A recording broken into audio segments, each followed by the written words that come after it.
ঈমান আর তৌহিদে পার্থক্য কি কেউ যদি জিজ্ঞাসা করে? আমরা তো মাশাআল্লাহ সহি আকীদার অনুসারী, তাই না?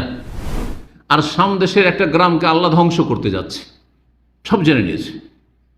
তারপরে সে ছুটেছে, একেবারে হাওয়ার সাথে ছুটেছে। কি করবে? ওই গ্রামটাকে ধরবে, কি সামলাবে, না হলে তো ফেরেশতা এসে উল্টা পাল্টা রেখে দিবে। কানাত লাহুম জান্নাতুল ফিরদাউসে নুজুলা। দেখেন, মানুষ সুখ পাওয়ার পরেও একটা টেনশন থেকে যায়, কি জানি এই সুখ যে কতদিন থাকে। আসসালামু আলাইকুম ওয়া রাহমাতুল্লাহি ওয়া বারাকাতুহু। আলোচনা, আজকের বিষয়বস্তু জান্নাত লাভের সহজ কয়েকটি উপায়। আজকে ইনশাআল্লাহ তাআলা আমার সামনে 20টি উপায় কোরআন এবং সুন্নাহর আলোকে বা দলিলের ভিত্তিতে রয়েছে। পয়েন্টগুলি সময়ের মধ্যে সংক্ষেপে হলে সবগুলি ইনশাআল্লাহ তাআলা হয়তো আমরা শেষ করতে পারবো।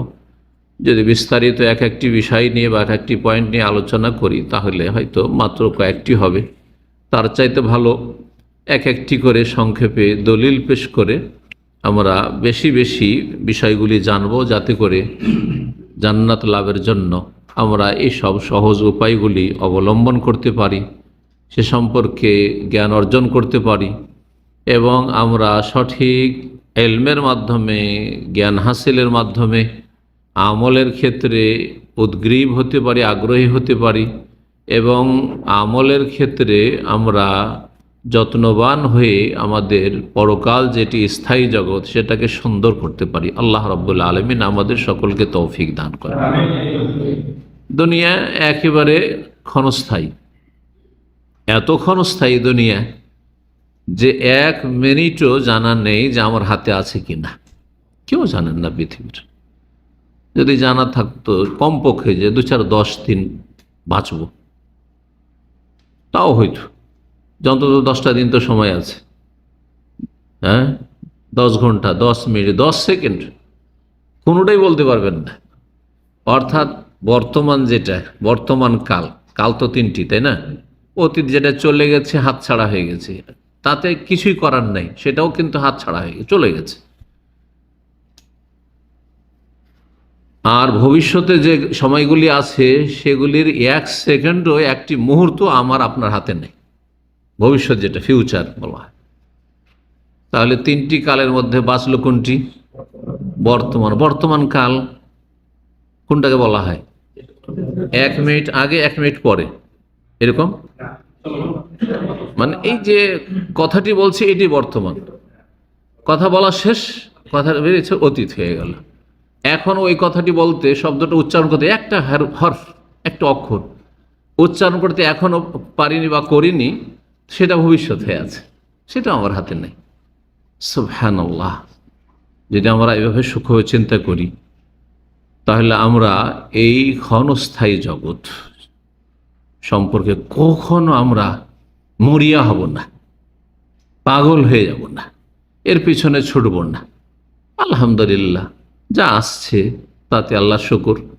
আর যদি না আসে, চলে যায়, তাতে কোনো রকমের আক্ষেপ নেই, মানসিক কোনো পেরেশানি নেই, অশান্তি নেই। যেটা এসেছে সেটা আমার ভাগ্যে আল্লাহ লিখেছেন, সেজন্য এসেছে। আর যা আসেনি সেটা আমার নয়, আসলে সেটা অন্য কারো, সেজন্য আমার কাছে আসেনি, যতই চেষ্টা করেন না কেন। তো দুনিয়ার যখন কোনো মূল্য নেই, আর দুনিয়া থেকে যখন চলে যাবেন, যারা অনেক কিছুই সঞ্চয় করতে পেরেছেন, দুনিয়ার কিছুই নিয়ে যেতে পারবেন না, কিছুই নিয়ে যেতে, সব কিছু ছেড়ে চলে যেত, খালি হাতে চলে যেত। তাহলে দুনিয়ার জন্য এত কেন উদ্গ্রীব, এত কেন মরিয়া, এত কেন পাগল? এমন একটা সময়কালের জন্য কাজ করেন যে সময়কালটা আপনার জন্য স্থায়ী, যেখানে স্থায়ী যদি শান্তি লাভ করতে পারেন তাহলে আপনি ভাগ্যবান, আপনি হচ্ছেন বড় সফল। ওয়াযালিকাল ফৌজুল কবীর, আল্লাহ বলেছেন, এটি হচ্ছে মহা সাফল্য। ওয়াযালিকাল ফৌজুল আজিম, এই কথাগুলি কোরআনে কারীমের আয়াতের অংশ বলছি। কখনো বলে ফৌজে আজিম, ফৌজে কবীর, হ্যাঁ, আল ফৌজুল মুবিন, সুস্পষ্ট সফলতা, বড় সফলতা, বিশাল সফলতা। এগুলো কোন ক্ষেত্রে বলা হয়েছে? আখিরাত, আখিরাতের সুখময় স্থান জান্নাত সম্পর্কে, জাহান্নাম থেকে বেঁচে যেতে পারল আর জান্নাত হাসিল করতে পারল। ফামান যুহজিহা আনিন নার ওয়া উদখিলাল জান্নাহ, কেউ যদি জাহান্নাম থেকে রক্ষা পেয়ে যায় আর যদি জান্নাত হাসিল করতে পারে, ফাকাদ ফাজ, সেই ব্যক্তি হচ্ছে ফায়েজ, সেই ব্যক্তি হচ্ছে সফল, সেই ব্যক্তি হচ্ছে সাকসেস। এই জান্নাতে যাওয়ার অনেক উপায় রয়েছে এবং সহজ সহজ উপায়। সহজ যদি কেউ মন মানসিকতা রাখে ইয়াকিনের সাথে যে আমার আখিরাতের প্রতি ইয়াকিন আছে, জান্নাতের প্রতি দৃঢ় বিশ্বাস রয়েছে, জাহান্নামের প্রতি দৃঢ় বিশ্বাস রয়েছে, তাহলে কখনো সে পিছপা হবে না, সব সময় অগ্রগামী থাকবে এই পথে। আল্লাহ রাব্বুল আলামিন আমাদের এই বিষয়গুলি উপলব্ধি করার তৌফিক দান করেন, সেই অনুযায়ী আমলের তৌফিক দান করেন। জান্নাতে যাওয়ার জন্য সংক্ষেপে যে সহজ উপায়গুলি রয়েছে কোরআন সুন্নাহর ভাষায় একটি বা দুটি কথাতে বলা যেতে পারে, আর তা হচ্ছে আল ঈমান। এক নম্বর হচ্ছে ঈমান, আর ঈমানের 6টি রুকুন রয়েছে। আর ঈমানের শাখা কতটি রয়েছে? 70-এর বেশি শাখা প্রশাখা রয়েছে। ঈমান, ঈমানের পরিপন্থী বিপরীত বিষয়গুলি রয়েছে, শিরক, কুফরি, মুনাফিকি, এগুলি থেকে মুক্ত হইতে হবে। হ্যাঁ, ঈমানের একটা দিক হচ্ছে সুন্নাহ, সুতরাং সুন্নাহর অনুসারী হইতে হবে। ঈমানের সুন্নাহর পরিপন্থী বিপরীত হচ্ছে বেদাত, সুতরাং বেদাত মুক্ত হইতে হবে ইত্যাদি। তাহলে এক হচ্ছে ঈমান, আর 2 নম্বরে হচ্ছে আমল সালেহ, নেক আমল, ঈমানদার হয়ে যাওয়া এবং সৎকর্মশীল হয়ে যাওয়া। আপনি বিশ্বাসী হবেন, অবিশ্বাসী হবেন না। হ্যাঁ, আপনি মেনে নেবেন, অমান্য করবেন না, এইটাকে ঈমান বলা হয়। বিশ্বাসের সাথে যেটাকে মেনে নেওয়া, মেনে নেওয়া। তাহলে এর বিপরীত হচ্ছে অবিশ্বাস আর অমান্য করা, অবাধ্য হয়ে যাওয়া। অবাধ্য না, অমান্যকারী না, অস্বীকারী না, সন্দিহান না। আর তার সাথে নেক আমল দিয়ে, ভালো কাজ দিয়ে প্রমাণ করে দেওয়া যে আমার বিশ্বাস আছে, আমার বিশ্বাস আছে, আমি স্বীকৃতি দান করেছি, স্বীকার করেছি, মেনে নিয়েছি, আমি অনুগত, অবাধ্য নয়, নাফরমান নয়। এই বিষয়গুলি ঈমান এবং নেক আমল, এটি হচ্ছে আজকের আলোচনা, পুরো আলোচনা। এবং ঈমান এবং নেক আমলের ক্ষেত্রে বিভিন্ন স্তর রয়েছে। কিছু রয়েছে মৌলিক বিষয় রয়েছে, ফরজ ওয়াজিব, কিছু রয়েছে সুন্নত মুস্তাহাব রয়েছে। এগুলো হচ্ছে পজিটিভ, নেতিবাচক, করতে হবে। ফরজ ওয়াজিব আদায় করবেন আর সুন্নত মুস্তাহাব যথাসাধ্য আদায় করবেন, বা সেই ক্ষেত্রে আগ্রহী হবেন, চেষ্টা করবেন। আর এর বিপরীত হচ্ছে নেগেটিভ, হারাম নাজায়েজ থেকে বেঁচে থাকবেন, অপছন্দনীয় কথা কাজ থেকে বেঁচে থাকবেন। যেমন ভালো কথা বলা, ভালো কাজ করা নেক আমল, তেমনি খারাপ মন্দ কথা কাজ থেকে বেঁচে থাকা হচ্ছে নেক আমল। এটা হচ্ছে নেতিবাচক, নেগেটিভ। আশা করি বুঝছেন বিষয়গুলি, তাই না? যেমন একটা লোক একেবারে নীরব আছে, কোনো কথা বলে না, কি বলবেন? সে ভালো অবস্থায় আছে না মন্দ অবস্থায় আছে? ভালো অবস্থায় আছে। সে কুফরি কথা বলেন না, নাস্তিকদের মতো, মুশরিকের মতো ইয়া গৌস মাদাদ বলেন না, হরে রাম হরে কৃষ্ণ বলেন না, শিরক মুক্ত আছে, তাই না? তারপরে কোনো বেদাতি কথা বলেন না, কোনো অশ্লীল কথা বলেন না, কাউকে গালমন্দ করেন না, হ্যাঁ, কোনো জুলম অত্যাচার করেন না, তার অঙ্গ প্রত্যঙ্গ অন্যায় থেকে বিরত আছে, চুপচাপ বসে আছে, ভালো অবস্থায় আছে, ভালো অবস্থায় আছে। কারণ এই সময় এমন কোনো কিছু তার উপর ফরজ নাই, সুতরাং চুপচাপও যদি বসে থাকে সে মন্দ অবস্থায় নেই, এটি তার নেক আমল। যেটা অনেকে কিন্তু আমরা বুঝি না, অনেকে মনে করি যে কেউ যদি ভালো কথা বলে, ভালো কাজ করে, তাহলে নেক আমল হইল। মানে ইতিবাচকগুলি কি ভালো আমল মনে করা হয়, কিন্তু নেতিবাচক, আপনি হারাম করছেন না, হারাম থেকে বেঁচে থাকছেন, সারা দিনে একটিও গুনাহ করলেন না, আপনি যে সারাদিন যে আপনি নেক্সট জিন্দগি কাটাচ্ছেন, আপনার জীবনটা হচ্ছে নেক্সট জীবন, এটা কিন্তু যে গুনাহ থেকে বেঁচেও থাকছেন সেও কিন্তু অনেক সময় উপলব্ধি করছেন না, দিনের ভালো জ্ঞান না থাকার কারণে। একজন লোক সারাদিনে শত শত গুনাহ করল, আপনার দ্বারা কাবিরা একটাও হয়নি আর সাগিরা ইচ্ছা করে হয়নি। তাহলে আপনি দেখেন অনেক আমল করেছেন আপনি, কিন্তু বুঝতে পারছেন না যে সে নেক আমলগুলি করেছেন, কারণ আপনার এ সম্পর্কে চেতনা কম বা দিনের জ্ঞান কম। বলছিলাম ঈমান এবং নেক আমল হচ্ছে জান্নাত পাওয়ার সহজ উপায়। এই মর্মে অনেক আয়াত রয়েছে। সূরা কাহাফ আয়াত নম্বর 107, 108 আল্লাহ বলছে ইন্নাল্লাযীনা আমানু ওয়া আমিলুস সলিহাত, নিশ্চয় যারা ঈমানদার হয়ে গেল ও আমিলুস সলিহাত এবং ঈমানের প্রুফ প্রমাণ পেশ করার জন্য তারা ভালো কাজগুলি করলো। সলিহাত, সলিহের বহু বচন, সলিহাতুনের বহু বচন। তাহলে একটি নেক কাজ যথেষ্ট না, অনেক সলেহাত আছে, অনেক ভালো কাজ আছে, সেগুলি করতে হবে। আগে ফরজ, এবং ফরজে কোন রকমের ঘাটতি চলবে না, ফরজ ওয়াজিবে, আর তারপর সুন্নত মুস্তাহাব যথাসাধ্য পালন করবেন। ইন্নাল্লাযীনা আমানু ওয়া আমিলুস সলিহাত, নিশ্চয় যারা ঈমানদার এবং সৎকর্মশীল ভালো কাজগুলি করে তাদের জন্য কি রয়েছে, কানাত লাহুম জান্নাতুল ফিরদৌস, তাদের জন্য শুধু জান্নাত নয়, ফিরদৌস নামক জান্নাত রয়েছে, প্যারাডাইস রয়েছে, যেটাকে প্যারাডাইস বলা হয় ইংরেজিতে, সেটা হচ্ছে ফিরদৌস। জান্নাতুল ফিরদৌস সবচাইতে উচ্চ মানের জান্নাত, উচ্চ স্তর জান্নাতের, জান্নাতুল ফিরদৌস। তাদের জন্য জান্নাতুল ফিরদৌসে রয়েছে নজলান, আতিথ্যের ব্যবস্থা, আল্লাহর পক্ষ থেকে আতিথ্যের ব্যবস্থা রয়েছে, মেহমান নওয়াজির ব্যবস্থা রয়েছে। সেখানে মেহমানকে জান্নাতীরা, মুমিন সৎকর্মশীল ঈমানদার সৎকর্মশীল এরা মেহমান। আর কার মেহমান? দয়ুফুর রহমান, রহমান পরম করুণাময় আল্লাহ রব্বুল আলামিন, আল্লাহর মেহমান। জি, দুনিয়াতে হজ উমরাকারীদেরকে জয়ীফুর রহমান বলা হয় আজকালকার পরিভাষায়। আরব দেশে কিন্তু হজ মৌসুমে এই পরিভাষাটি অনেক বেশি ব্যবহার হয় সোশ্যাল মিডিয়াতে। আরবি যারা বুঝেন কি বলা হয়, যারা হজে এসছে, যারা উমরা এসছে, তাদের কি বলা হয়? জয়ীফুর রহমান, আল্লাহর মেহমানেরা, আল্লাহর ঘরের জিয়ারতে এসেছে, আল্লাহর ঘরে হজ উমরা করার জন্য এসেছে। আর আখিরাতে আল্লাহর মেহমান হচ্ছে জান্নাতীরা। আল্লাহ রাব্বুল আলামিন যেন আমাদেরকে নিয়ামত দান করে। কানাত লাহুম জান্নাতুল ফিরদাউসে নজুলা। দেখেন, মানুষ সুখ পাওয়ার পরেও একটা টেনশন থেকে যায়, কি জানি এই সুখ যে কতদিন থাকে, এই সুখ শান্তি কতদিন যে থাকে।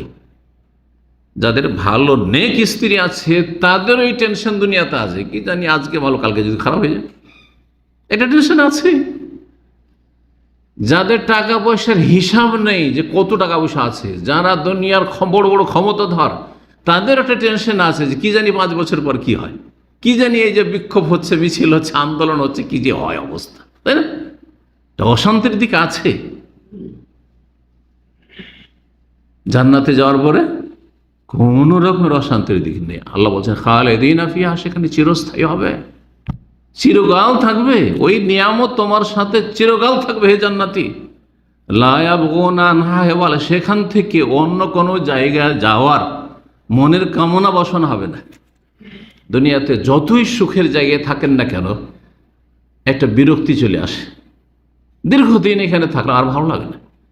যারা সৌদি আরবে দীর্ঘদিনও থাকছেন, এমনকি ব্যাচেলার না পরিবার সহ থাকছেন, তাদেরও এক সময় কিন্তু একটা বিরক্তি চলে আসছে, আর কত বিদেশে থাকবো, আর ভালো লাগে না।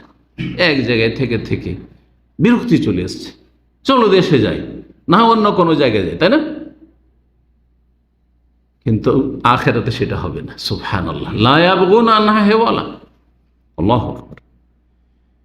সূরা সাজদার আয়াত নম্বর 19 আল্লাহ বলছেন আম্মাল্লাযীনা আমানু, শুনে রাখো ঈমানদারদের সম্পর্কে, ওয়া আমিলুস সলিহাত, আর যারা নেক আমলগুলি করে, ভালো কাজ করে, তাদের সম্পর্কে, ফালাহুম জান্নাতুল মাওয়া, তাদের জন্য জান্নাতুল মাওয়া রয়েছে।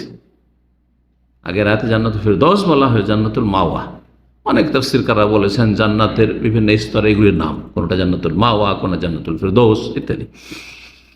আবার মাওয়া মানে আশ্রয়স্থল হয়, তাহলে জান্নাত হচ্ছে শেষ মুমিনের আশ্রয়স্থল। ফালাহুম জান্নাতুল মাওয়া নুজুলাম বিমা কানু ইয়ামালুন, তাদের নেক আমলের কারণে, নেক আমলের ফলস্বরূপ তাদের জন্য এই জান্নাতুল মাওয়া হচ্ছে আতিথ্য স্থান। সেখানে তাদের মেহমান নওয়াজি করা হবে, তারা সেখানকার মেহমান হবে, অতিথি হবে। এইভাবে কোরআনে কারিমে অনেক আয়াত, সূরা বাইয়ানা আয়াত নম্বর 11 আল্লাহ সেখানে বলেছেন ইন্নাল্লাযিনা আমানু ওয়া আমিলুস সালিহাত লাহুম জান্নাত, তাদের জন্য বহু বাগান বিশিষ্ট জান্নাত রয়েছে। জান্নাত অধিকাংশ আয়াতগুলিতে বহু বচন দিয়ে আছে, কিছু আয়াত আছে যেগুলোতে এক বচন দিয়ে জান্নাহ বা জান্নাতুন, কিন্তু অধিকাংশ আয়াতে কি আছে? জান্নাত। কেন? আসলে জান্নাত মানে বাগান, জান্নাত মানে বাগান। আর বাগান কি এক দুটা গাছ দিয়ে হয়? হ্যাঁ, আর কারো শুধু একটা বাগান আছে, কারো যদি চারিদিকে বাগান, বাড়ির চারিদিকেই বাগান। মালদা রাজশাহী যারা সফর করেছেন দেখবেন বাড়ির চারিদিকে শুধু আম বাগান আর আম বাগান, আম আর লিচুরি বাগান। এমনকি ঘরের ওপর, বাড়ির উঠানে, বাড়ির ভিতরে আম পড়ছে ঝড় বাতাস হলে, বাইরে যেতে হয়নি। তো জান্নাত বহু বাগান বিশিষ্ট জান্নাত হবে। যে জান্নাত আল্লাহর নিয়ামতে ভরা, তা হবে বহু বাগান বিশিষ্ট। এই জন্য বহু বচন বলা হয়েছে। লাহুম জান্নাত তাজরি মিন তাহতিহা আনহার যালিকাল ফওজুল কবির, এটি হচ্ছে মহা সাফল্য, এটা সবচেয়ে বড় কামিয়াবি।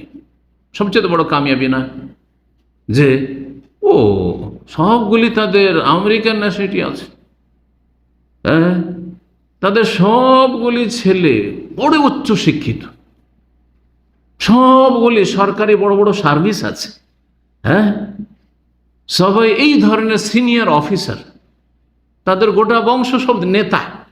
এগুলো হচ্ছে দুনিয়ার সাফল্য এক শ্রেণীর লোকদের কাছে, দুনিয়াদারদের কাছে। আল্লাহর কাছে কিছুই না, তুচ্ছ, মাছির ডানা পরিমাণও মূল্য রাখে না। যালিকাল ফওজুল কবির, জান্নাত লাভ করা হচ্ছে সবচেয়ে বড় কামিয়াবি। আল্লাহ রাব্বুল আলামিন যেন আমাদেরকে সফল করেন দুনিয়া এবং আখিরাতে। দুনিয়ার প্রয়োজন আল্লাহ যেন পুরোপুরি দান করেন, যাতে কারো মুখাপেক্ষী না হই, দ্বারস্থ না হয়। আল্লাহর মুখাপেক্ষী সবসময় যেমন আমরা থাকি, আর কারো মুখাপেক্ষী যেন আমরা না হই। আল্লাহ রাব্বুল আলামিন যেন আমাদের দুনিয়া আখিরাতে সার্বিক বরকত দান করেন। রাসূলুল্লাহ সাল্লাল্লাহু আলাইহি ওয়াসাল্লাম থেকে বহু হাদিস রয়েছে জান্নাত লাভের উপায় সম্পর্কে, এক একটি করে বলি। আর এগুলির দলিল কোরআনে কারিমেও রয়েছে, অনেকগুলির কতগুলি বিষয় রয়েছে যেগুলি কোরআনে কারিমে নাই, কিন্তু নবী সাল্লাল্লাহু আলাইহি ওয়াসাল্লামের সহিহ হাদিস রয়েছে।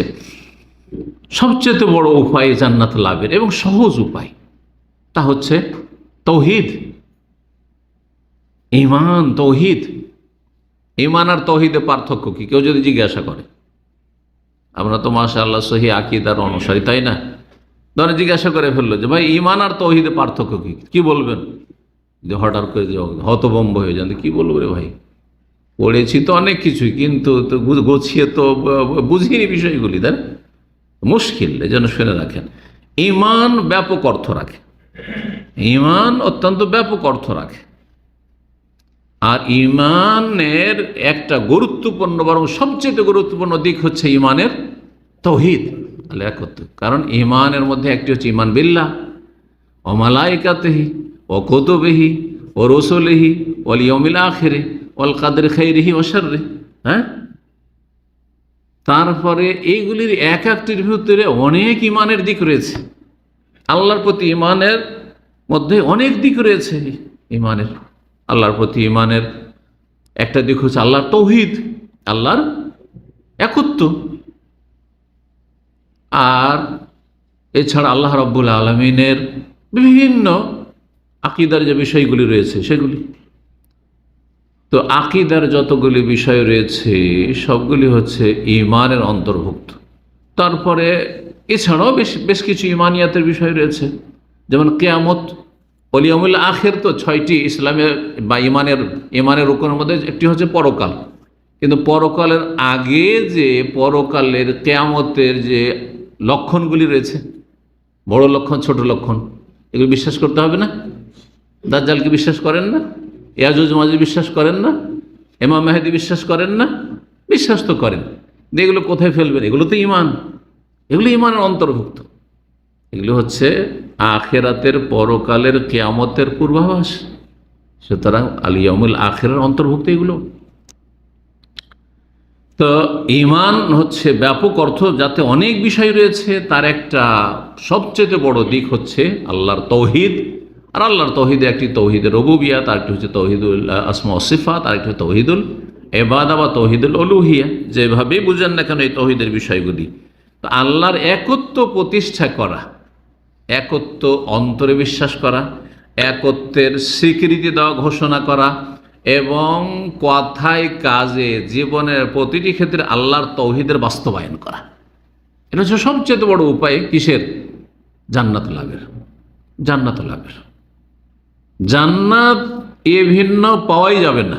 ধরেন সমস্ত উপায়গুলি আপনার মধ্যে আছে, যেগুলি আসছে সামনে আলোচনা, সবগুলি আছে। বেশ কিছু নেক আমল যা দেখছেন সবাই করে, আপনিও করছেন, কিন্তু আপনার তৌহিদ ঠিক না। তৌহিদের জায়গায় শিরকে দখল করে নিয়েছে, তৌহিদের জায়গায় কুফরি আছে, তৌহিদের জায়গায় মোনাফিকি আছে, তাহলে সব শেষ, সব শেষ। সারা রাত তাহাজ্জুদ পড়লেন, হ্যাঁ, কিন্তু এমন উজু নিয়ে যেই উজুর পরে হাওয়া খারিজ হয়ে গেছে, সারা রাতে তাহাজ্জুদ কবুল হবে? সব বরবাদ। ঠিক ওই রকমই অনেক আমল করছে, অনেক মুসলিমেরা রয়েছে যারা বড় বড় শিরকি আকীদায় ডুবে রয়েছে, অনেক নেক আমল করছে। আমাদের কোরআন সুন্নাহ অনুসারী যে সালাফি ভাইদের চাইতে অনেক বেশি তারা জিকির আজকার করে, অনেক বেশি নফল ইবাদতবন্দি করে। হ্যাঁ, তাদের অনেকের পরিবারে আমি খোঁজ নিয়ে দেখেছি, পরিবারের পর্দাও যথেষ্ট আছে, কিন্তু তৌহিদ ঠিক নেই, সব বরবাদ, সব নষ্ট। যেমন বিনা উজুতে সারা রাতের তাহাজ্জুদ, সব নষ্ট। ওই রকম তৌহিদের ফজিলত সম্পর্কে বলে শেষ করা যাবে না। একটি হাদিস সহিহ বুখারী, নবী সাল্লাল্লাহু আলাইহি ওয়াসাল্লাম, মাল্লাকি আল্লাহ, কেউ যদি আল্লাহর সাথে সাক্ষাৎ করে, কি অবস্থায়? লা ইউশরিকু বিহি শাইআন, আল্লাহর সাথে জীবনে কোনোদিন শরীক করেনি। আল্লাহর সাথে গৌস কুতুবকে ডাকেনি, গৌস কুতুবে বিশ্বাসীও ছিল না। এই শিরকি ধারণা ছিল না যে আল্লাহর ওলিরা সারা পৃথিবীকে ধরে আছে, প্রত্যেক গ্রামের মাথায় মাথায় বড় বড় আল্লাহর ওলিরা আছে, আল্লাহর গজব নামতে যাচ্ছে, তারা সামিলে আছে, না হলে উল্টে পাল্টে রেখে দিবে। এই আকীদা আছে না সুফিদের? তাদের কিতাব পড়ে দেখবেন। সামদেশে গান বাজনা হচ্ছে, গান বাজনা কোনো কুফরি কাজও নাই, তাই না? চরমনাইয়ের কিতাবের বলছি, আর তখন পাতা নম্বর দিয়ে বলেছি, স্মরণ করিয়ে দিচ্ছি। বলছি এক আল্লাহর ওলি জানতে পেরে নিয়েছে, এইটাই তো কুফরি হয়ে গেল। আল্লাহর ওলি কেমন করে জানতে পারলো যে বাড়ি বাংলাদেশ বা ভারত, আর সামদেশের একটা গ্রামকে আল্লাহ ধ্বংস করতে যাচ্ছে, সব জেনে নিয়েছে। তারপরে সে ছুটেছে, একেবারে হাওয়ার সাথে ছুটেছে। কি করবে? ওই গ্রামটাকে ধরবে, কি সামলাবে, না হইলে তো ফেরেশতা এসে উল্টা পাল্টা রেখে দিবে। তাড়াতাড়ি ছুটে আসে, মরিদানা জিজ্ঞাসা করছে, হুজুরে কেবলা কোথায় যাচ্ছেন? আরে বলিও না, গান বাজনা হচ্ছে অমুক দেশে, সামদেশে, তো ওই গ্রামটিকে আল্লাহ ধ্বংস করতে যাচ্ছে, তা আমি সামলাতে যাচ্ছি। আউযুবিল্লাহ, এক কুফরি ওখানে হয়ে গেল, ঈমান সেখানে শেষ। কথা বোঝা গেছে? আর তারপরে এই ক্ষমতা রাখে, এক তো জেনে নিল যে এরকমটা হতে যাচ্ছে, এটাই কুফরি, ঈমান শেষ সেখানে। তারপরে আবার এত দ্রুত বেগে সেখানে পৌঁছেও গেল, আর তারপরে এমন করে ধরে নিল যে আল্লাহর গজব, সেই গ্রাম ধ্বংস হইল না, ফেরেশতাও পারল না, হার মেনে গেল। আল্লাহর কুদরত সেখানে অপারগ হয়ে, নাউযুবিল্লাহ মিন যালিক, বড় কুফরি করলো। সুতরাং তাদের এ দাড়ি আর তাদের সালাত, সিয়াম, হজ, যাকাত কোনো কিছুই কাজে আসবে না। কত তারা হজ করছে, কত তারা উমরা করছে, কোনো কিছু কাজে আসবে না, সব বরবাদ হয়ে যাচ্ছে। মাল্লাকি আল্লাহ, যে আল্লাহর সাথে সাক্ষাৎ করলো, লা ইউশরিকু বিহি শাইআন, আল্লাহর সাথে কোনো কিছুকে শরীক স্থাপন করে শিরক মুক্ত হয়ে, দাখালাল জান্নাহ, সে জান্নাতে যাবে, সে জান্নাতে যাবে।